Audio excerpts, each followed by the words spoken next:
Hi, I'm Richard Costello, and thank you for tuning in to episode number 6 of the Castler podcast. Today, I'm joined by Dan Mortimer, Head of Marketing at Nimble Approach. Dan, welcome to the podcast. Hi, thanks for having me. No, thanks for coming on. It's great. And so today, in terms of topics, we're going to be talking about your experience working as a solo marketer and the reasons why Nimble Approach are forming a growth team that combines sales and marketing. But firstly, it would be great to give listeners a bit more context about who you are and your career to date.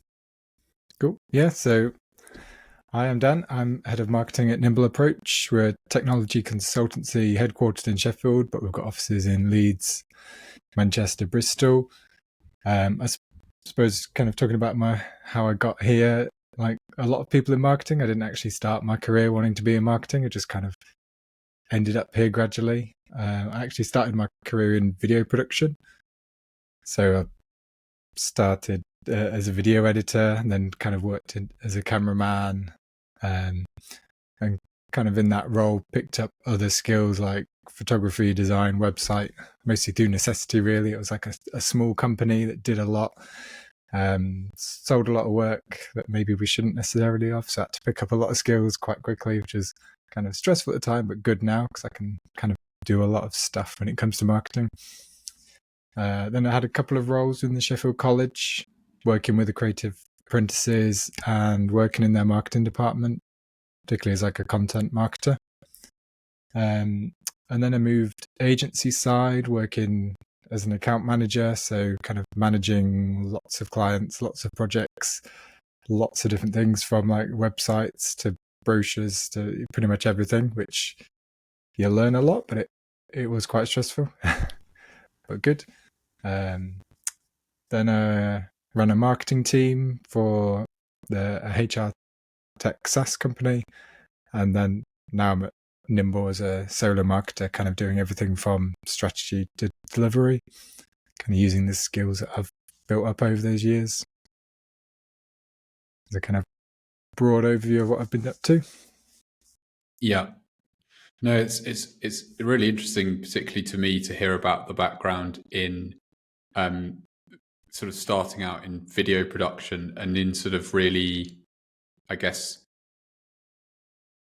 in-depth kind of creative stuff, really kind of in the practical side of that. And then now being in, because I'm not sure that's necessarily that usual. I'm not sure I meet that many people who are leading marketing teams where they went on that journey.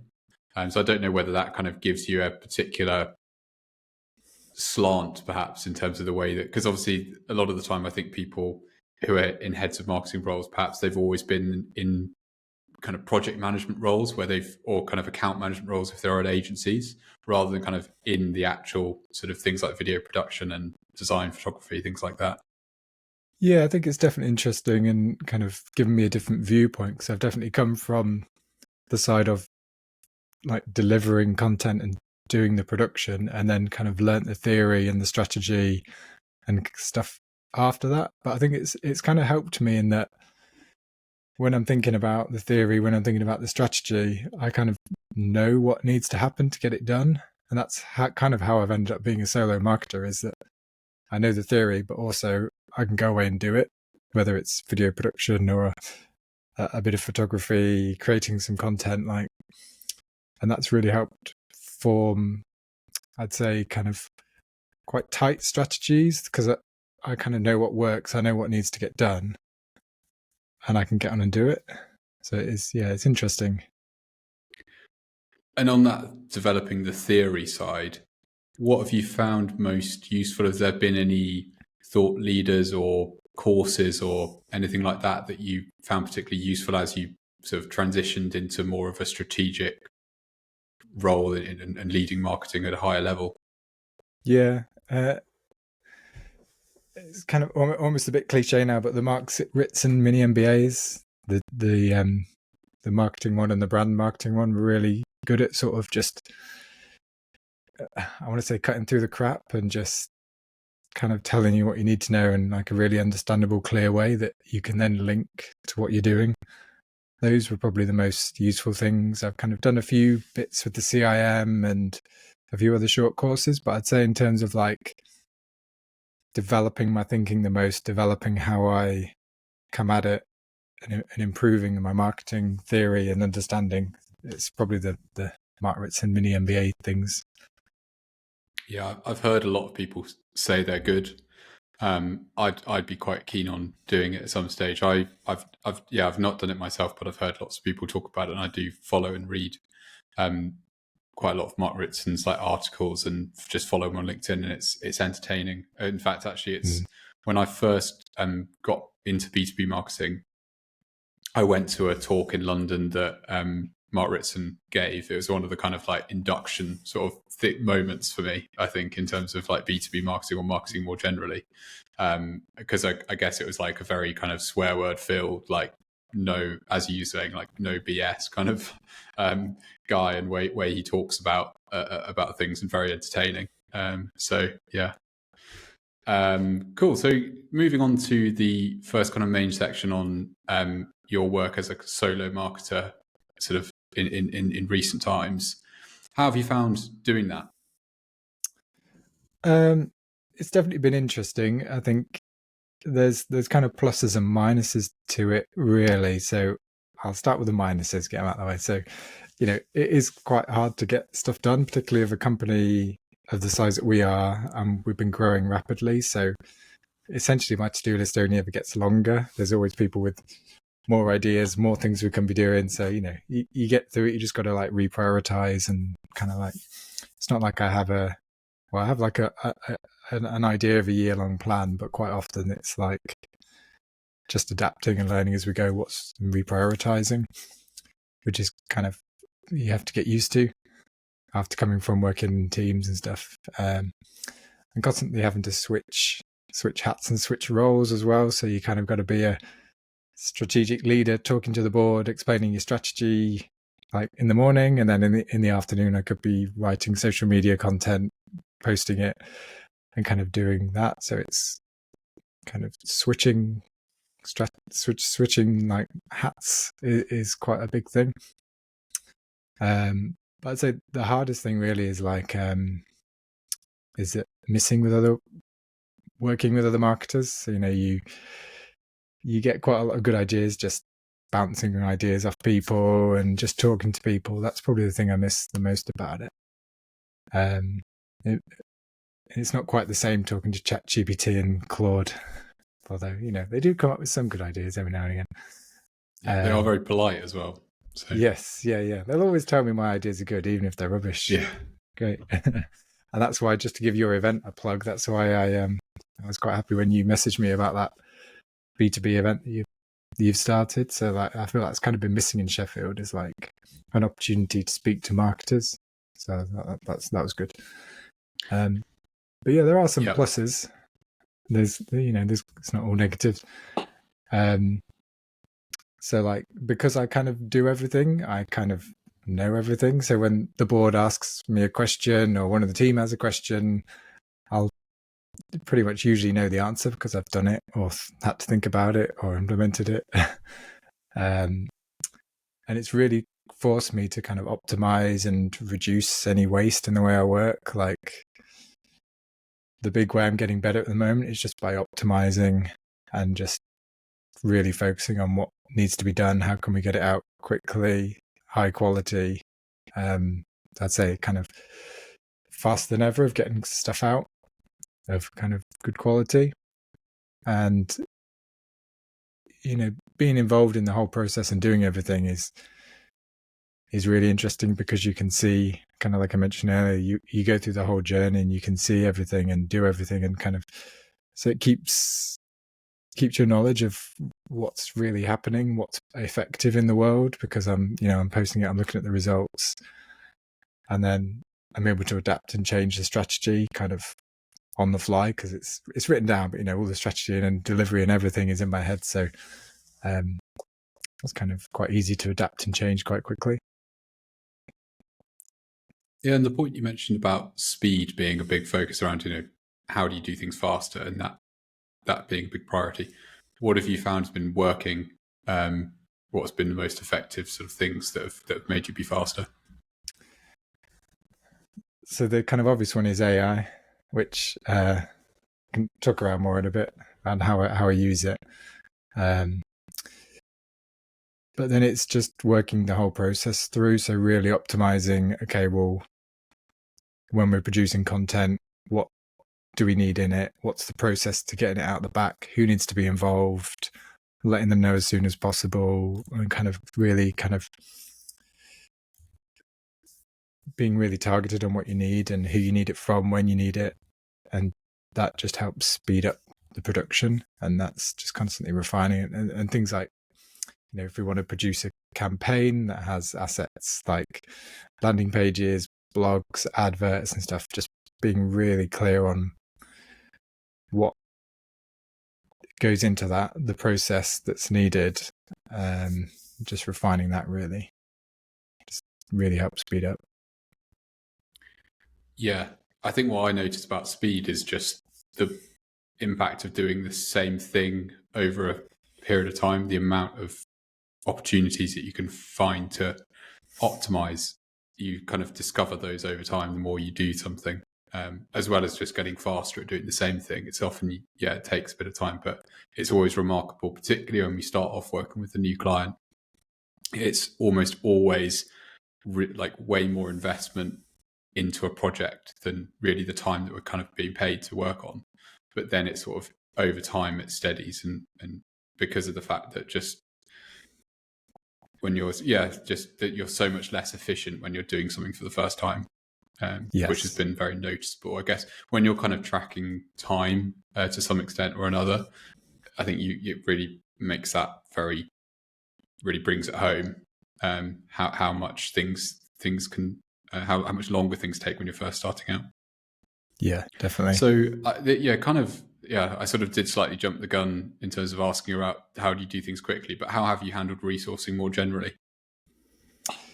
So how have I handled resourcing? So it's been kind of a journey that I'm still on, I'd say.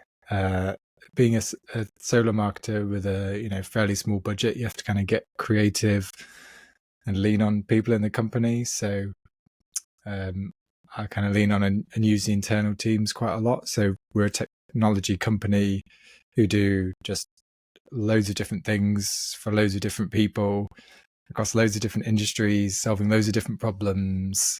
So I can't know everything. Like often there's projects going on I can find out at the end, or, we do everything for like data, product development, app, website. So it's such a broad range that I just need the experts who are working in here. I just need their help. So that's a big one really, is kind of trying to, like we were saying earlier, optimizing that way of working with them and getting the information out of them, because they've also got day jobs, and quite often, can you help me with a blog, can be met with silence. But if you if you kind of phrase it in the right way and kind of help them create the content with you, then that has made a really big difference. So I kind of regularly catch up with the technology teams, the client leads, the leadership team, and kind of just try and learn as much as possible about what we're up to and kind of think about what could be interesting for the clients. Yeah, so the main kind of, I guess, interface with these people outside in terms of how they fit into marketing is sort of getting information about what they're working on to create sort of, I guess, case studies and content about the work that's been done, and also about, I guess, the proposition itself that they're doing, that they're sort of offering. Have I understood right? Yeah. So for example, our like data and AI capability, like we have experts that have been working in it for years and years and years, and in it, like it's not something I can just come up with. So, working with the guys in the department around, what is our data and AI capabilities? What do we want to be known for? What kind of sections are there within data and AI? And then that can spin out into, okay, like what are hot topics? What the industry talking about? What content can we create? Who in the team knows about this? Yeah, no, that makes sense. I think it definitely resonates in terms of when I worked internally at a big agency, it was so much of the work was understanding the things that we were doing for clients, because it was that was important to get more work, because you had to kind of talk about relevant stuff to relevant other companies.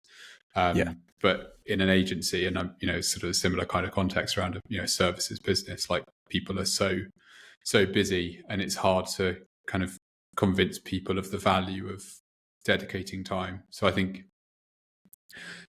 to be totally honest, I'm not sure. I was just thinking but what I found worked was, but I'm not sure that there was ever I'm not sure there was ever kind of a methodology that actually really worked consistently. I think probably just being quite bold about asking a lot, and understanding that not everyone was going to say yes all the time. I think that was a big learning curve for me, almost like treating internal people, and this is a bit of a cliche, but treating internal people like external kind of customers, if you like, in the sense that if I message 10 people internally, I'm actually expecting that only 3 or 4 people will respond, and then out of those 3 or 4, I'll actually only meet with 2 of them, kind of thing. Whereas when I think you first start out in your career, you're like, why, you message one person, and then you're like, why have they not responded straight away? Particularly in a bigger business, you're like, but it's when surely everyone wants to write a blog with me. You kind of assume that, but it'd be like someone. I view it as like someone come to me and go, "No, hey, can you help me write some code for this website?" It'd be like, "I'll give it a go." I don't know. But, it's a different skill and a different skill set. So, like, always try and frame it as in, can you just like talk at me about this subject for a while? I can make notes and turn it into a blog or a piece of content. I just need the knowledge from you. So, thinking about what questions to ask them, where they can just kind of talk at me. So some people like just give them some questions and like just typing in a document. Other people just talk at me for a bit, but then kind of almost what I'm trying to work on at the moment is making it a bit competitive, I suppose. So, like using website tracking tools, saying, "Oh, hey, thanks for this article." Like, in the public channel, Apple have been on, IBM have been on looking at your blog post, which is great. And then hoping that'll inspire others, which I'm not sure if it's working great. yet. It's great you've got that ability as well to kind of, de-anonymize at a company level, your website traffic, so you can like gamify it in that way. And content creation specifically, how have you gone about that as a solo marketer? Again, it's kind of evolved really. So, when I first started here and stuff, I'd never really say that I was a writer, but that is kind of what I end up doing most of the time now. I've kind of had to get better fast and kind of learn how to do it by actually doing it. So in terms of the content creation, so there's the kind of overall strategy of what Nimble Approach wants to be known for, how we want to grow our reputation and awareness. And then we've got the kind of core capabilities that we have within that. And then that breaks down into, okay, well, what can we talk about to help raise awareness and our reputation in these core kind of skills and capabilities? Sometimes that will be like industry specific. Other times it will be sort of general challenge in the industry specific. Other times it will be totally random, heard of, something I read on Slack that someone posted, like, oh, that could be interesting. But generally we're trying to build like a regular cadence of content that continue to build the reputation of Nimble in our key areas. So within that, when we know what's coming up, we can approach each of the like department heads and the kind of head of the capabilities and be like, hey, in 2 months, we're doing a post on product. Can I meet with your team to talk about it and see what we could do? And then from that, we'll get like a short list of pieces of content that we could produce, and then I'll work with 1 or 2 of the team to kind of outline that in the way that kind of explained earlier in terms of like, rather than just getting them to write a blog, talking to them about the project or talking to them about the subject and just kind of making notes, which I can then refine into a blog. And then normally take that, run it past AI, ask it for any improvements or any holes that we've got in it, refine it, and then take it back and kind of add in any insights or information. Because I think that's like what makes interesting content is the insights from our experts of like, an opinion on something, which is really interesting. So like recently we did a blog on like, do you need real-time data, which was one that I kind of got the idea from just because somebody posted something on Slack about in this project conversation around like, hey, do they actually need real-time data because it's going to cost them loads more money. And that was kind of inspired by that. But then, went to the team, got a bit of information on that, run it through AI to kind of refine, and then get it back through the team to kind of insert their opinions and kind of a bit of industry knowledge that AI won't know. And then from that, using AI again, but you can then turn that into a social media post. You can turn it into, shorter form content, etc., which is all really interesting. And I do lean on AI quite a bit. I know it's maybe frowned upon, but when you're a solo marketer, you kind of got to. And I think it's not. I'm not just using it to churn generic content out. I'm using it to refine, maybe give me ideas for stuff, and kind of improve things. So I've built a custom GPT on ChatGPT. So I've preloaded it with all my case studies, sales presentations, tone of voice guidelines, ideal customer profile, all that kind of stuff. So then when I ask it a question, then when I get to look at content, it does it in a way that's much more tailored to Nimble. So rather than getting that generic content, it can give me stuff in our tone of voice with a relevant case study inserted, and it's just much, much more useful. Sometimes, to be honest, I can get a pretty good result giving it like 1 or 2 line prompts, whereas before I was writing like big things around who it should be, what kind of character, that kind of stuff. If you've pre-built that into a custom GPT, then it just really helps refine it. So case studies are a really good example. So we have a fairly set way of formatting case studies, often with kind of similar titles, the same kind of questions that we want.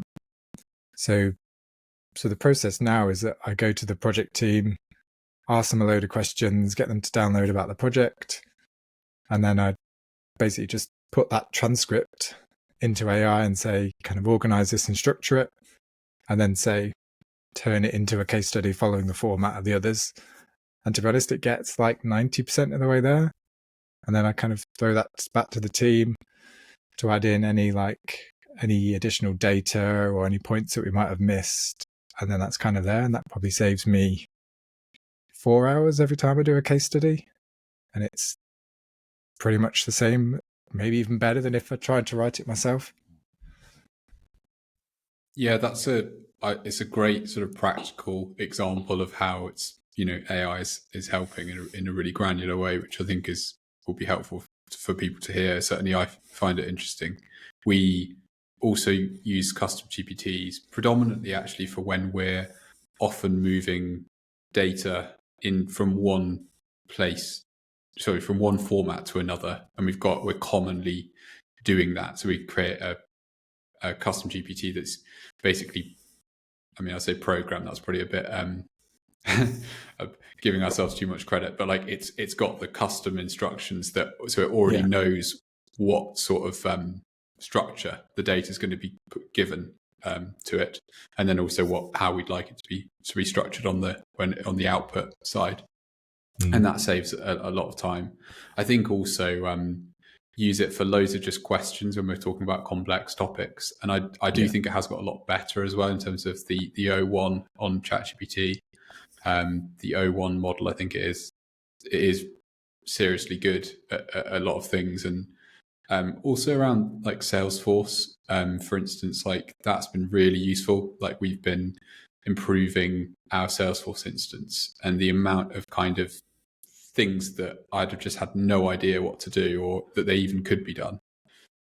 You can ask, and if you've got a vague inkling, I think Salesforce might have this functionality, you can just ask it and then it will give you really, really detailed instructions. It'll give you the code if you need any code to put into the Salesforce to do some kind of like custom workflow or something like that. I don't know. And that's the thing, it's like it's so transformative because you can not really know that much. You can turn you from being somebody that kind of has used a CRM quite a lot into sort of being able to do things that you might otherwise have needed to have had, a decade only working on Salesforce in order to have known about or done. So I think it's particularly good where you've got those kind of closed systems where there is just like a absolutely massive rule book basically, or like way something can work, and then ChatGPT just can consume the entire thing, know every single like nook and cranny of the system, and then you can ask it and it can give you stuff. But I think as your example is a really interesting one as well, around if you've got that structure of the case study, and then it's also got all of your information about Nimble Approach and sort of all of the previous case studies, your tone of voice and things like that. It's not just like commoditized AI anymore. It's kind of tailored and tuned and it's using a lot of things that have already got your own kind of IP and sort of very specific stuff in it. So the output's not going to be kind of generic in that respect. Yeah, it's made a lot of difference. And on your point about making you seem like an expert, is like, if I know I've got to talk to the data team, or I know I've got to talk to the strategy team, quite often I'll ask ChatGPT, what kind of questions should I ask them, or like what things should I know, and it kind of helps give you questions that are a level above what I would just come up with myself, and including some of those keywords and phrases that you wouldn't know about otherwise, but can really help tease out specific information from the teams. Yeah, I think it's sort of, for me, the theme would be things where there's sort of a degree of error is going to be tolerable. I think that's an important. But there's actually loads of errors where that is fine. For instance, if you're asking it how to use Salesforce, it's like if it gives you something that the first approach doesn't work, it's not a big deal. You just go back and say, that didn't work. Can you, this is what happened. Can you have another go? And again, if it's like questions to ask, and if the question is not quite phrased right or something like that, it's not a big deal, and the chances of that is very slim. So, and you're talking to your team internally, so they would say like, I don't really understand what you mean, or I'm not sure I'd phrase it that way or something. So I think where, as you say, like you mentioned earlier, like using it just input and then just publishing an output with no sort of tuning and no checking and no kind of human input at all, I think that's where it's likely to be A, quite generic, and B, there's quite a high chance of errors and things that won't be quite right. Yeah, and I think the thing I've realized with AI is you have to know what the good output looks like. So you could type in, give me a blog on digital transformation, and it will give you a semi-decent blog. But then knowing what will make that a great blog and being able to ask for it or input it is what helps make the difference between generic content and then content that people think you've written yourself. Like you have to kind of know what that good looks like. Like say, you can't just ask it a question and take the output. You have to have like the human in the loop, they call it. So you're always kind of checking what's coming out and trying to add that kind of personal human element of it. Yeah, for sure. It makes sense. And moving on to the next kind of main section. So how has Nimble Approach's marketing and sales approach evolved in response to the growth of the business and also the changes in the market over the past couple of years? So quite a lot, really. I mean, when I joined Nimble, it was kind of not peak pandemic, but it was kind of coming to the end, and there was a lot of interest in technology. There's a lot of projects, a lot of people getting paid a lot of money to do them, a lot of organizations that were all trying to suddenly solve everything with tech and build new tech things. So, we were growing quite fast. But then kind of since then, it's kind of gradually got a bit harder. The kind of post-COVID tech boom has started to level out. The economy's where it is, shall we say. So things are kind of taking a bit longer to get signed off. There's kind of bigger buying panels. People have kind of less budget to sign off quickly. So it's interesting how it's kind of evolved and changed. Yeah. I realized I kind of combined those questions around because I think I was kind of meaning to say, firstly, kind of the bit about the technology services market, and then obviously now kind of like how, and I guess this is the next part of the question, like how has your marketing and sales approach changed, I guess, both in response to the market conditions, but also the rapid growth of Nimble Approach? Yeah, so quite drastically, really. So when I first started, like I say, the kind of post-COVID tech boom, we were growing fast, and the biggest issue actually was that we just couldn't recruit good people fast enough. So like part of my role when I first joined was like, we need to make Nimble look like a great place to come and work, not so much bringing clients, because we're already getting quite a few of those through referrals, recommendations, and doing really great work and then being referred. So a large part of my role was around like brand awareness and reputation. So just trying to help us look like a place where great people wanted to work, because there's like lots of competition, lots of people being offered lots of money to move around in the top roles. So part of what I did initially was look at like our brand values, our kind of culture, and how can we best communicate our culture and our kind of people-centered approach. So our CEO and the board have always been really people-focused, and like it's the best culture that I've been in and worked in, and that wasn't really communicated. So that was a big part of what I did initially, was just trying to help people see what a great place it was to work.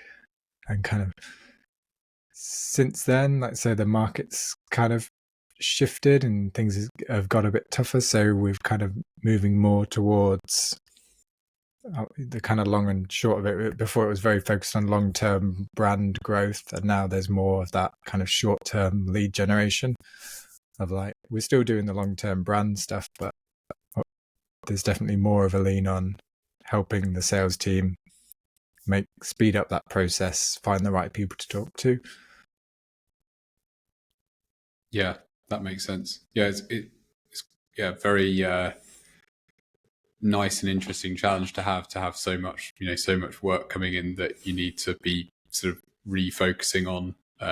I guess, is it called employer branding, employee? Yes. Yeah, something along those lines. Brand proposition. Employer value proposition. Yeah.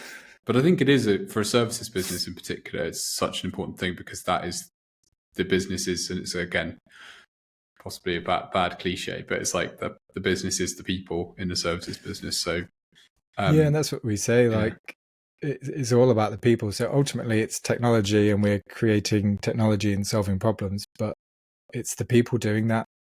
It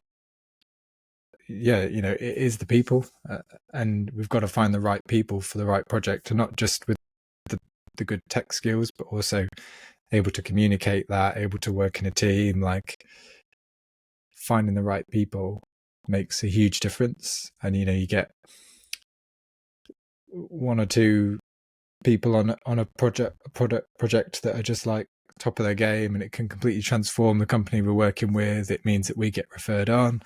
So it's just, it's all about the people, really, to not lean on the cliche too much. Yeah, no, but I think some of those kind of things are just, they're unavoidable because they're so true. Yes. And sort of linking really, I think, to what you've been mentioning about how things have evolved. One of the things you mentioned is that Nimble Approach is in the process of or has already created a growth team that combines sales and marketing. So it'd be great to hear the thinking behind that change and why you want to create a joint sales and marketing team. Yes, it's early days, but yeah, so rather than having like the sales and the marketing team, I mean, they still kind of exist, but we're all part of the growth team. So there isn't that divide. And ultimately, it's about creating a better, more productive team who are kind of communicating a lot. So, you know, the sales team are talking to the client day in, day out. I'm trying to communicate to the potential clients, and so working together kind of really makes sense. Really, we can kind of help each other. Like we know what our targets are, we know what we're working on, and kind of what support we can give. So it really kind of improves efficiency and kind of how we target our messages. Yeah, it's kind of, it's really interesting being able to talk to sales team quite a lot. Like I talk to at least one of them like daily around kind of what we're working on, what they're hearing from prospects and kind of stuff. It's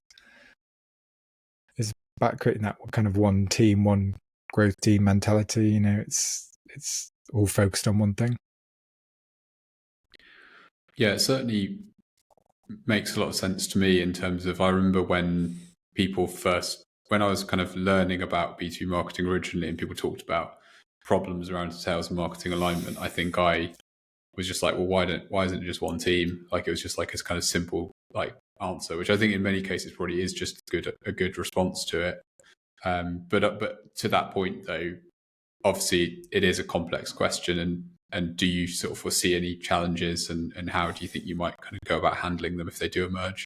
In terms of challenges, there's always going to be some, but luckily everyone is on board and working together. Like most of the time, like I say, that occasionally we'll kind of, everyone has their own targets and goals and their own opinions. So occasionally there's a bit of like, say, lively debate on things, but ultimately we kind of all know what we're working towards. So we normally find a way through. Yeah, I'd say that's the biggest challenge is that like when you try and bring any two teams together or even people together, everyone kind of still has their own targets and objectives within that, and it's trying to find a way to get through that joined up. Yeah, I think a lot of it is probably around how success is attributed. I feel as though that's quite a common, like, how do you, and I'm not sort of asking this specifically to you, it's more kind of just something I've noticed a lot is this issue around, do you measure, and I think it's one of the biggest questions about marketing or marketing and sales more generally in a B2B and probably in a B2C context as well, but just, do you measure kind of a high level, so therefore everyone's going towards the same high level goal, so you get quite a lot of good like unity around that, but equally then it perhaps doesn't highlight where some people are performing better than others, so maybe it demotivates if, for instance, some people will be really they'll find having a personal goal that they can be held accountable to really appealing, and so it's a challenge around. I think the answer probably is a balance where people should be working towards some kind of team goal, and potentially be kind of compensated in line with that high level goal, but perhaps also have some like smaller, either individual or kind of smaller sub team goal that they can also work towards, so that I guess you have an element of kind of fairness if one part of the team or one person in a team is like doing, really like working way harder than everyone else and doing way better, that's also recognized. Because I think, it's sort of, it's almost like becomes, I was just thinking while saying it, it's almost like a kind of a political system in some ways. Yeah. whether you're kind of evaluated as a group or evaluated as an individual, which I think is like quite a big question in kind of politics. But I think you're right. I think like so the growth team ultimately is linked to company revenue, and then that breaks down into like how many clients and kind of are we meeting our kind of ideal deal size, all that kind of stuff. But ultimately, it's revenue. You know, if we're making loads of revenue, then let's say everyone will kind of be rewarded for that. But within that, we can see who's bringing in the big deals. You know, like you say, if ultimately we're hitting our targets and kind of generating loads of revenue and profit, but when you break it down, 3/4 of that have come from 2 people, we can still see that. And like you say, kind of adjust accordingly. It's not necessarily that one of them's done badly. It's kind of working out what the reason is for that. So, there's people in our company that work on kind of bigger tender bids. So, we land one of those in a year and automatically they've kind of, almost hit their target. Whereas people that are working on the kind of smaller accounts will have to get quite a few. So it's interesting that it's probably a debate that will go on forevermore of how people should be rewarded and compensated. But I think when you're working with people day in, day out, you kind of quite quickly learn who's doing good, who's not, where the faults are, and you can kind of help them improve and grow. Yeah, definitely. Yeah, I think there's an element of needing to be pragmatic about it, and I think you can't measure everything as well, both in terms of performance of marketing initiatives, but also performance of individual people. Like if you tried to measure, the performance of every single person in every single function of a business at all times, it would just be, you'd spend all your time measuring and then arguing about the measurements, I think, so of it. So you've got to have a degree of kind of pragmatism. And as you say, it's like it's a massive question, and one there's no sort of one size fits all answer really. Yeah, and how you measure marketing is one that I'm constantly debating and trying to improve on where we are. So like we work on quite high value long-term contracts. It could be anywhere from 6 months to like 5 years, and it's not something you kind of Google and buy an impulse. It's kind of really long marketing and sales cycle. Often people go to people they know or have used in the past. So it's like attributing something that I've done to a sale sometimes can be really hard. Sometimes I can see, they clicked an ad, they read the blog, 2 weeks later they contacted us. That kind of stuff is easy, but fairly rare. It tends to be more like someone looked at a blog, 6 months later they looked at something else, and then they got a referral through somebody else, but before they called us, they looked at the website. And it's like, is that a marketing lead or is that a referral? Technically they got referred, but they checked the website out before they contacted us. So my argument is, well, if the website was rubbish, they would have gone, these guys look terrible, I'm not contacting them. So trying to attribute some of that, even if it's a referral, to marketing. So that I'm still working on that, but it's interesting. It's a great point, and I thought of that exact example as a good example of where it's like the complexity of attribution, where you have a referral, but it's like just because somebody refers you, they're not just going to blindly buy without any other due diligence, in terms of they're not going to sort of, well, it would be weird to think that most people wouldn't, as you say, go onto a website, go onto their social media, watch some of their content, read some of their blogs or whatever it might be, to sort of just get a feel rather than just blindly doing things. So, and I think another thing I'm like probably has come to the fore more in my awareness recently, in maybe the last year or so, is around how much things are usually driven, how much purchasing decisions are usually driven by at least 2 main things. I think that's like something in my head quite a lot, that it's very unusual for a bit, as you're the type of purchases that you're talking about, business purchases, where it's like a really big deal. big commitment, complicated, involves multiple stakeholders, like usually it's going to be a combination of different things, which then opens up a really challenging challenge of about sorry yeah it opens up a very difficult challenge about how to measure and attribute that correctly, because as soon as you've got two different things, it's like that just makes it very tricky to how do you weight those two things. Do you do it on the first touch or last touch, or however else you might do it? So but I think that's something about like maturing as a professional, is like understanding how complicated it is and accepting that, and then kind of, I don't know, because I think when I was first starting out, I probably didn't have that view. I think I thought like, well, if it's come from outbound, for instance, or if it's come from referral, like it's a pure. Whereas I think what you realize over time is that scenario is kind of only exists in theory. In practice, it's usually quite complicated in terms of the reasons why people have done things. And usually, I think a former boss of mine used to emphasize like, marketing and sales being like a team sport. I think he used this like analogy around like there's this phrase, I think, like you need a village to raise a baby or something like that.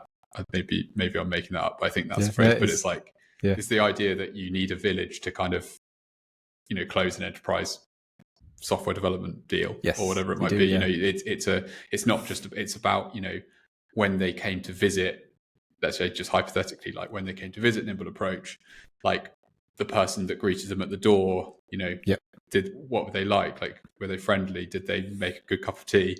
Were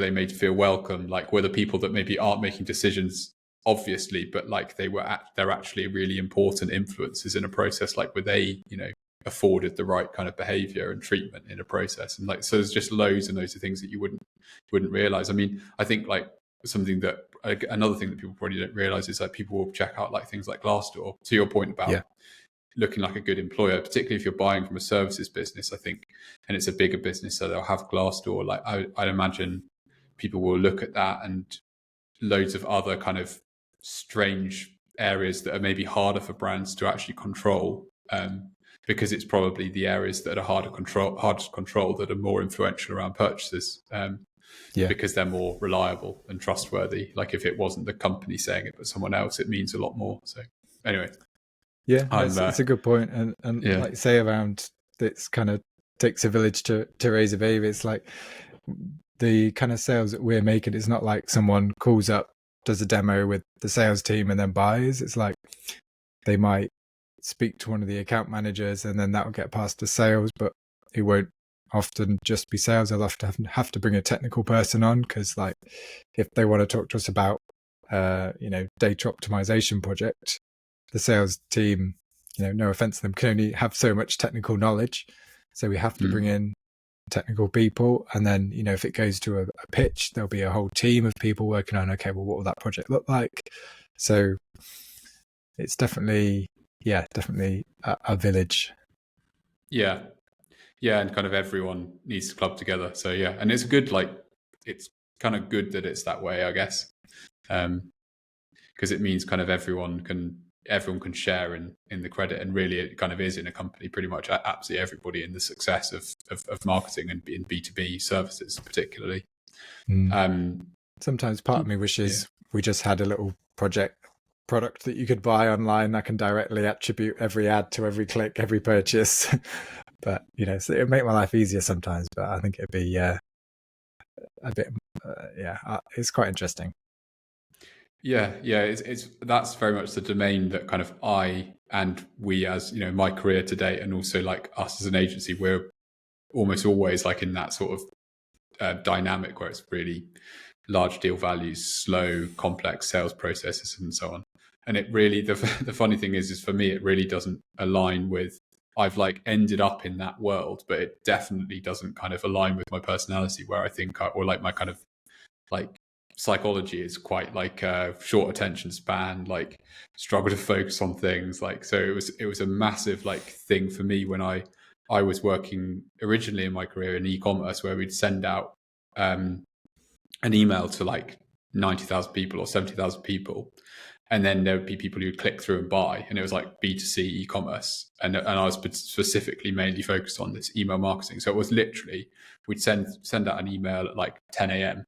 and then you could literally look at the orders coming in, like downloading, exporting CSVs and being like, people have clicked through and bought like this item. And it was that fast and that granular, and then got into B2B, and it was like, I remember being told, like, if we get like 2 new customers this year that we can attribute directly to marketing, that would be great. And it was like, that's going to be very challenging to kind of deal with as like somebody that, is used to like that shorter feedback loop.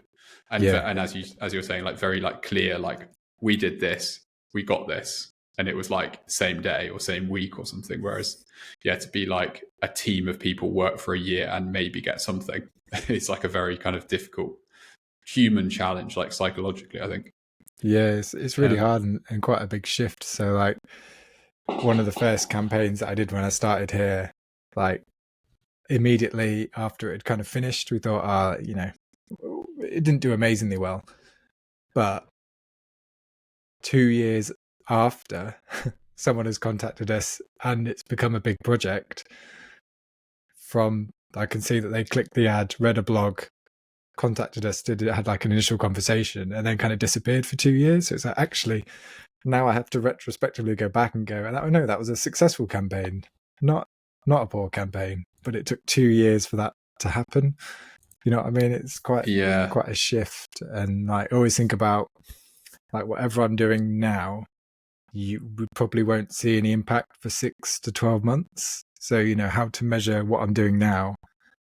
Actually, I've got to look 6 to 12 months. I mean, you can get kind of early indicators, are people clicking the thing, are people going to the website? But in terms of pure like deal value and stuff, that's something I need to look at in 6 to 12 months. So you kind of look at the early indicators. Yes, it looks like it might be having some impact. It looks like people are looking at it, but it's hard to really say whether that was successful for quite a while.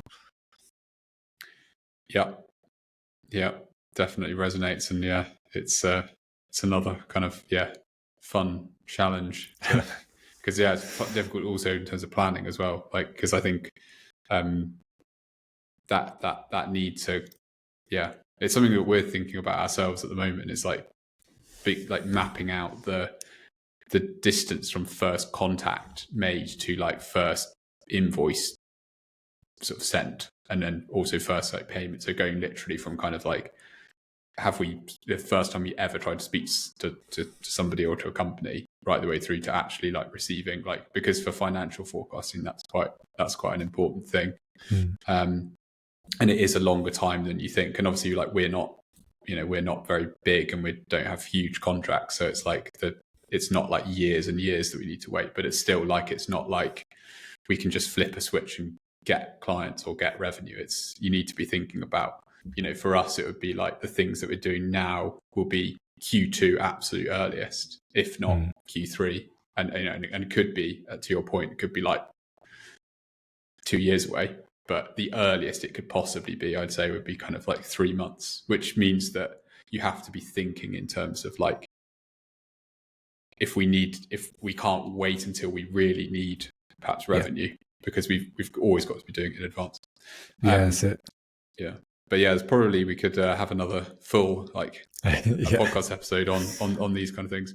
But some of the other points that we wanted to cover, and I specifically saw this and wanted to kind of ask you about it because it was interesting to me. I saw you were in the Prolific North Top Northern Brand Marketers 2024 list. And just wanted to sort of ask you, how did that come about? What was the process like? What did it entail? I'm glad you brought up that rather than me. It was definitely me who saw it and wanted to include it in the questions rather than Dan. Yeah, cool. I'd love to say someone else nominated me for the amazing work I've done, but they had some events last year, and I looked to buy a ticket, and when I was buying a ticket, I noticed they had this like entry form. So I just clicked on it more out of interest than anything. I'm normally quite negative about myself, and somewhat ironically for marketing, I'm fine, pitching a company and saying great things about it, but myself not so much. But as I was reading it, I was looking at the answers thinking, actually, I think I might have some pretty good content here. Like, I've helped grow the brand, and with a real brand focus in the last few places I've been, I've actually got results that are, hard numbers that are quite interesting. So I kind of submitted the form thinking, okay, well, at least at the most, I might just get some good feedback back about, how I could talk about myself better. So when they came back and said I'd made, I forget, it was like top 25 or something, I was really quite surprised, but happy, I suppose, as well. But I think back to the me being a solo marketer and stuff, is like writing award entries as well has been something that I've done pretty successfully in the last couple of jobs, like winning a few awards, getting shortlisted on quite a few. So I think knowing that was quite interesting, and kind of weaving that into my own entry of like making sure there were hard numbers, because you can have the best thing, and in marketing you want to kind of tell a nice story and use marketing-y words, but actually, like I've found with awards, you can kind of say that, but then you have to back it up with hard numbers. Luckily I had those. Well, I say luckily, hopefully through my own hard work I had those hard numbers. But yeah, pleasantly surprised.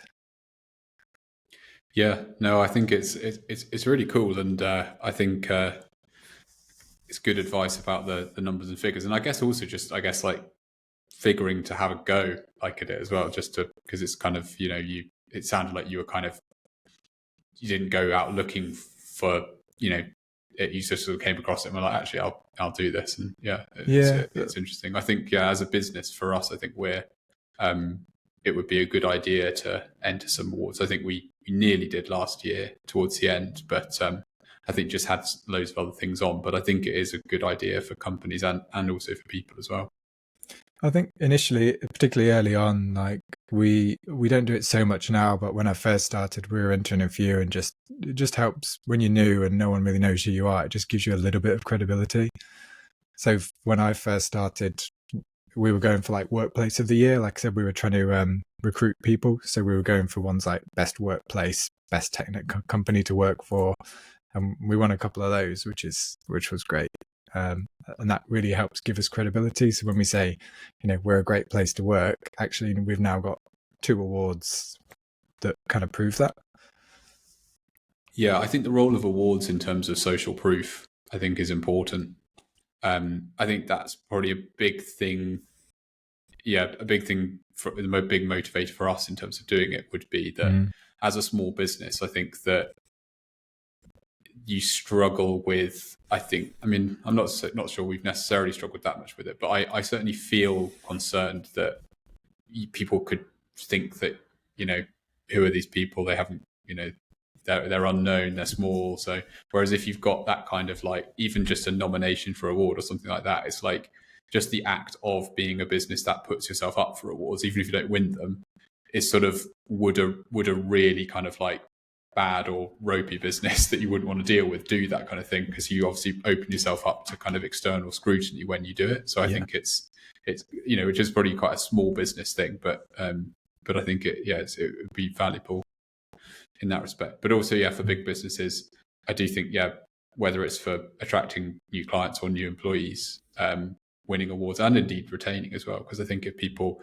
I know that having worked in a B2B marketing agency where they did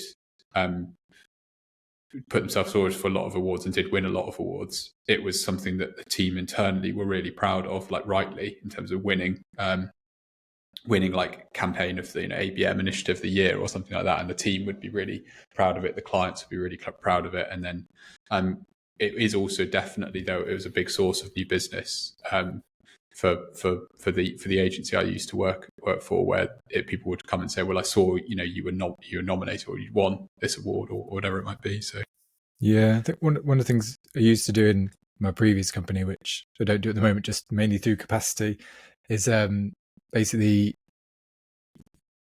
enter awards for your clients. So like I worked in HR tech, so we would enter their recruitment team, or we'd know through working with them why they were buying our software was because they wanted to improve it. They wanted to give the candidates a better experience. So we could then take that and say, well, actually, you should enter this award. Like, we'll enter it for you, as long as you include our name in why you've been improving your recruitment process. And that's something I kind of want to do here, but just haven't quite got to it yet for capacities. We do some great work for clients that really transforms their business. So there must be some awards that we can kind of co-enter to kind of be aligned with that company, boost our reputation, and then kind of spread the word. Yeah, and it's that type of thing as well that's really important and valuable, but also probably so hard to measure the impact of. To return to the attribution point, because it's like, what difference does that have on retention and growth of that customer? Which again would be really hard to attribute back. And then also kind of, what's the brand long term and also kind of unmeasurable effects of like winning awards with customers and stuff. So, but I think that's a great idea to do that. Big question. Probably, I think we're hopefully I've not made us overrun by rambling too much, but what are you seeing working or not working in B2B marketing at the moment? I mean, we could probably talk for about 2-3 hours on this. So I mean, I'll try and that's what I was thinking when I asked the question, but I'll try and keep it brief. So I think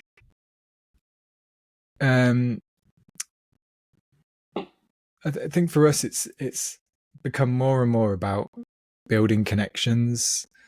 Like I say, the kind of work that we do, you don't just Google it and buy it.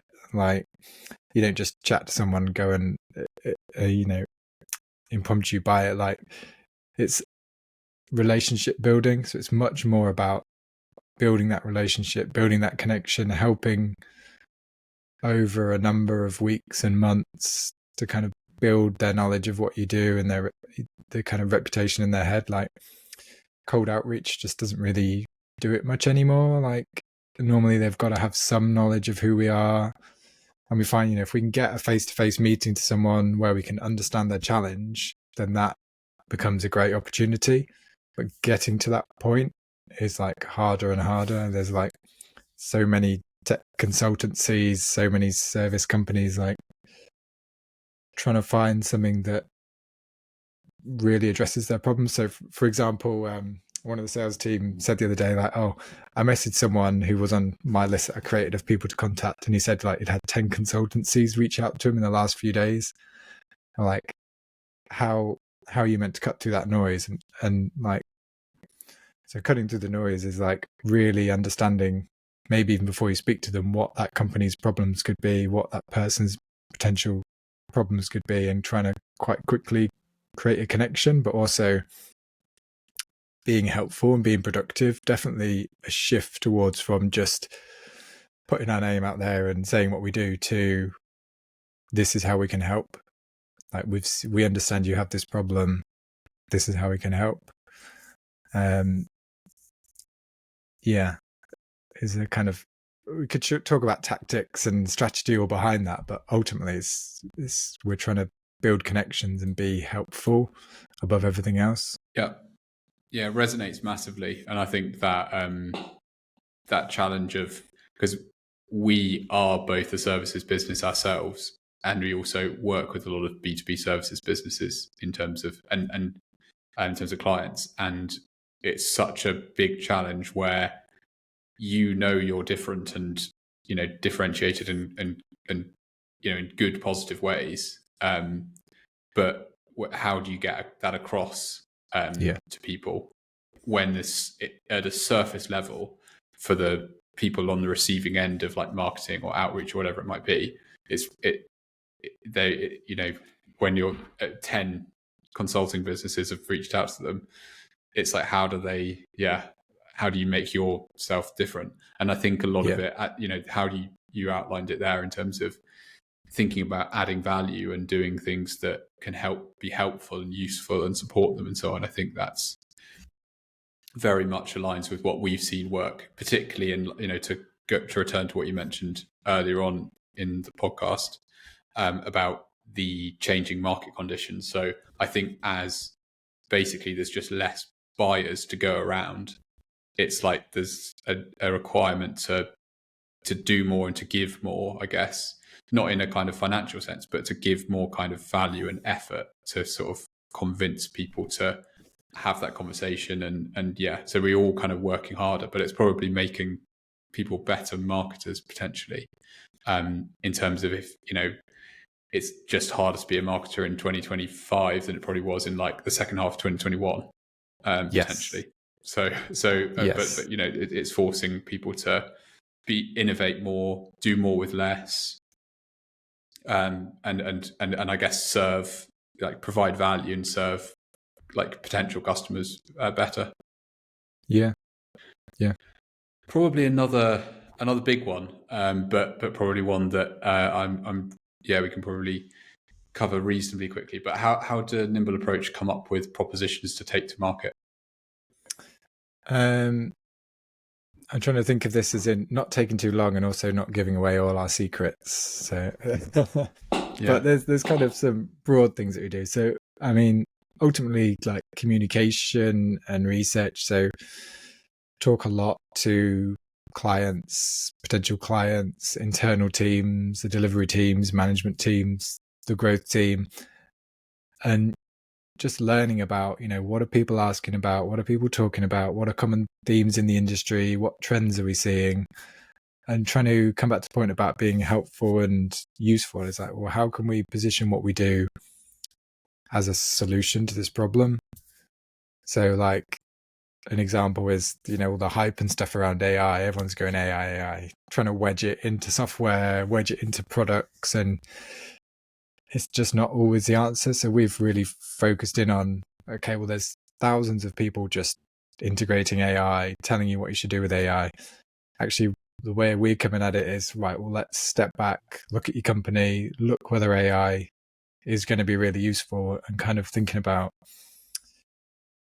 trying to do it properly and trying to take away all the hype of, but look at, right, how do we start small, prove something in your company, and then how can that build, and building more of a strategy that's based on good data and kind of real company goals, rather than just the CEO wants to see something with AI in. It's like, actually, what are you trying to do? How can AI help you? As one example. Yeah. Yeah, it makes sense. And I guess with the services business as well, there's so much potential to come up with propositions really quickly and change them and have them be really fluid. So it's a really interesting topic, I think, for me personally at the moment, and like speaking to different people in companies about how they are evolving their services based propositions is it's a very challenging thing, especially as we were kind of saying earlier, that it's a very crowded market. So how you kind of productize and differentiate yourself at that high level is important. Yeah, and there's so many consultancies that essentially do what we do. So essentially everyone is kind of selling the same thing, but you've got to try and find it a bit of a unique angle or a way to talk about it, or categorize it as something different, or productize it. So it's not just a skill, it's actually like a productable solution, if that makes sense. Yeah. So it's kind of ever evolving, and kind of who are Nimble and what are we selling is a topic that comes up quite often, of like, what is our service propositions, like, what are we trying to sell, what do we want to be known for. It isn't like say, you know, if we had a product that we sold to a specific group of people, I think it'd be much more defined. But the tech industry, across, you know, everything that we do changes so quickly, and kind of views of things change, and it's kind of ever evolving, but always keeping it back to that core that we've developed of what we're trying to do, and be productive and helpful and add value to clients.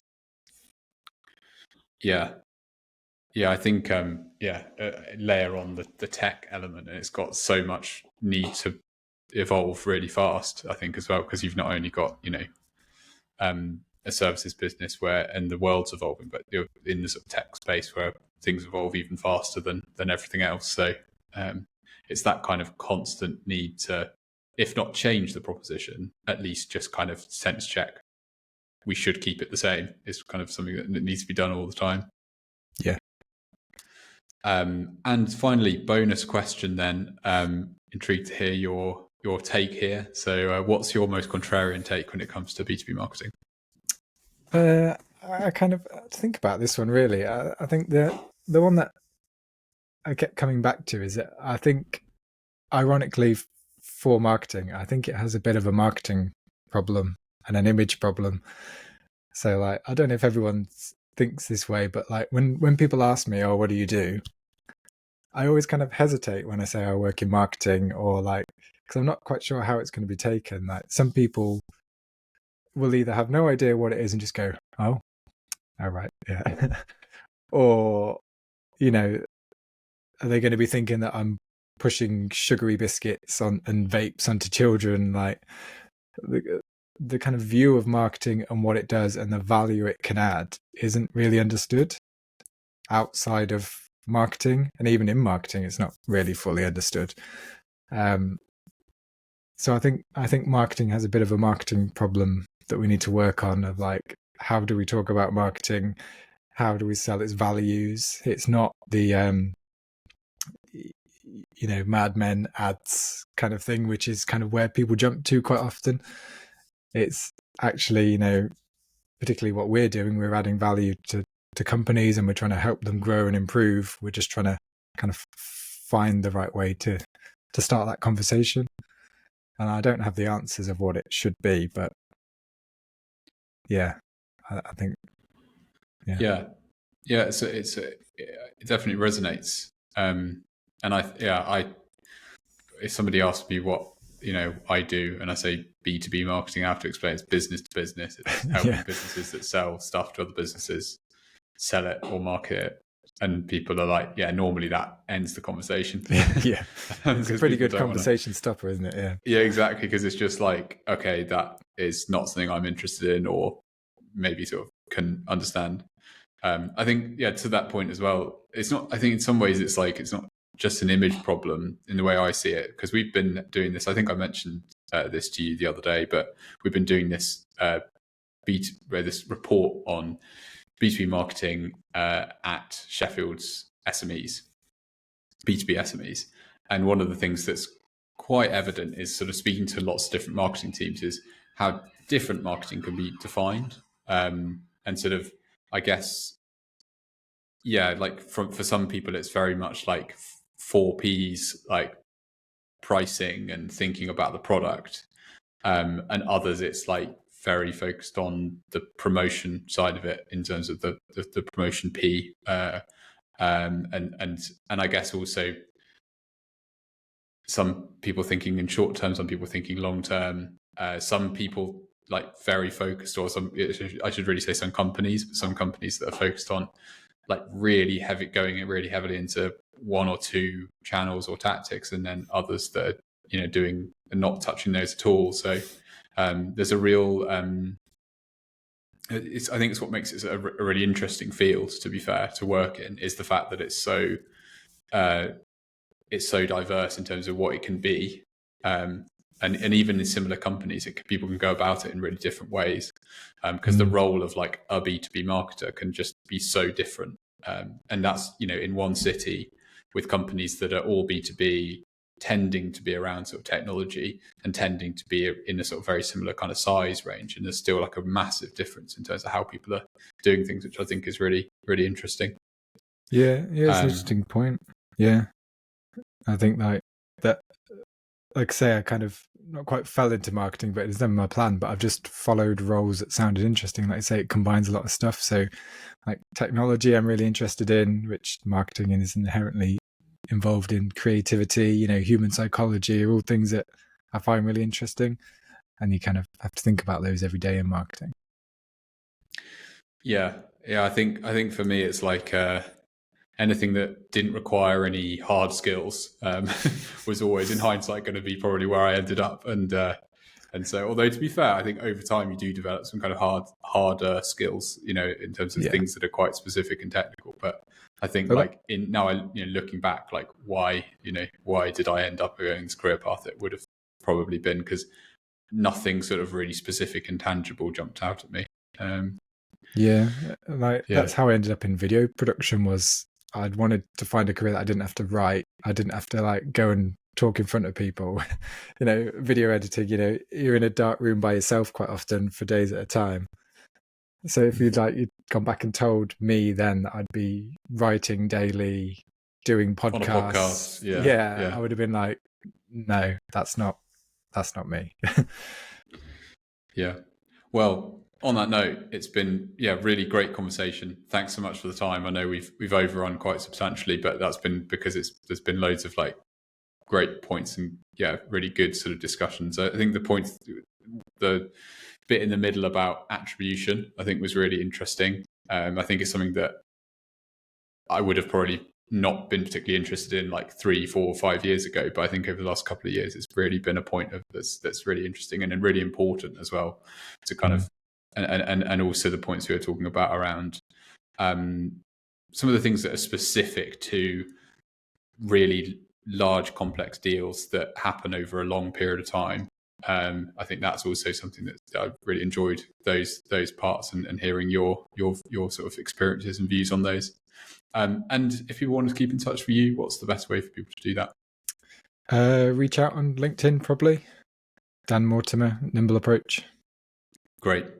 Cool. Well, thanks so much. And speak soon. It's been a pleasure. I'll speak to you soon. Cheers. Cheers, Dan. Thanks.